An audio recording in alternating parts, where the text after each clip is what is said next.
Tanggal 20 Januari 2026, sebuah pergerakan penting terjadi. Jet tempur Rafale milik TNI Angkatan Udara diketahui telah lepas landas menuju Indonesia, dikawal langsung oleh pesawat tanker A330 MRTT milik Angkatan Udara Prancis.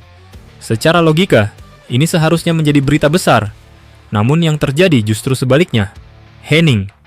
Tidak ada rilis resmi, tidak ada foto, tidak ada jejak di flight radar publik. Rafale seolah menghilang di udara. Dan disinilah kita mulai paham. Ini bukan keterlambatan informasi, ini adalah strategi.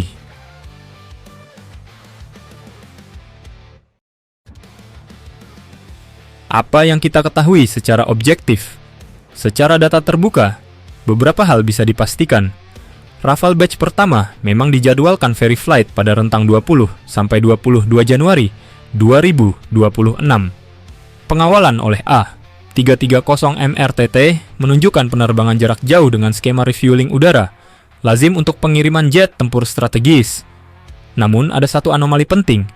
Tidak ada satupun transponder Rafale yang terdeteksi di sistem pelacakan sipil seperti Flight Radar atau ADS-B Exchange. Ini bukan kebetulan teknis, ini adalah keputusan operasional.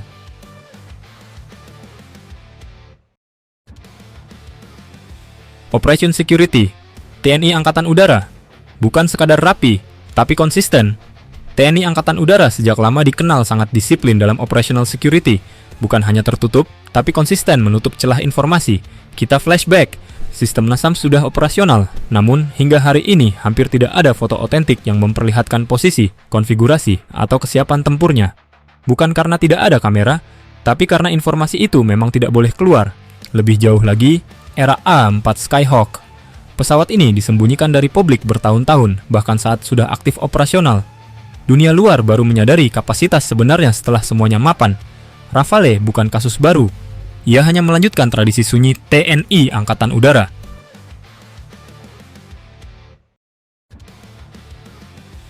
Transponder dimatikan. Kenapa ini masuk akal secara militer? Jet tempur bukan pesawat komersial. Transponder tidak wajib aktif kecuali untuk kepentingan keselamatan sipil tertentu. Dalam konteks militer, mematikan transponder berarti menyembunyikan rute, menyembunyikan waktu tiba, menyembunyikan pola operasi, dan yang paling penting, menyembunyikan kesiapan awal. Ini membuat pihak luar tidak bisa mengukur apakah pesawat sudah mendarat, di mana basisnya berapa yang sudah siap tempur. Bagi intelijen regional, ini adalah mimpi buruk kecil.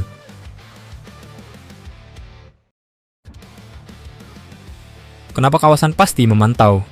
Pengadaan Rafale bukan pembelian biasa. Ini adalah lompatan kapabilitas udara Indonesia, radar AESA, sensor fusion, kemampuan BVR modern, integrasi senjata jarak jauh. Negara-negara di kawasan pasti memantau. Bukan karena curiga, tapi karena itu kewajiban strategis. Namun dengan operational security ketat seperti ini, yang mereka dapat hanyalah perkiraan, asumsi, dan spekulasi, bukan kepastian.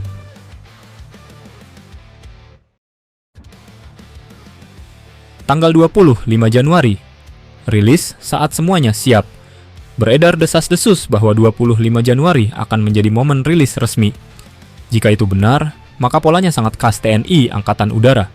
Rilis dilakukan saat pesawat sudah aman, personel sudah siap, prosedur sudah matang, dan publikasi tidak lagi berisiko. Artinya, saat kita melihat Rafale nanti, itu bukan Rafale yang baru datang, tapi Rafale yang sudah siap diperkenalkan.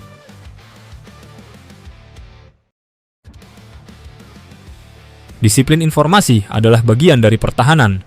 Sebagai warga negara, ada satu sikap yang justru paling strategis. Tidak ikut membocorkan apa yang belum waktunya, tidak mengunggah foto liar, tidak menyebarkan footage tanpa izin, tidak mengejar viral di atas kepentingan nasional. Pertahanan negara bukan hanya tugas pilot dan radar, tapi juga disiplin informasi publiknya.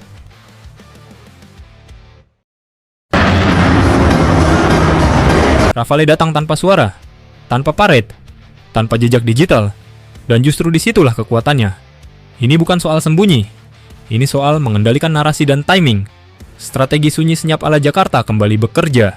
Dan sekali lagi, TNI Angkatan Udara menunjukkan operational security mereka bukan main-main.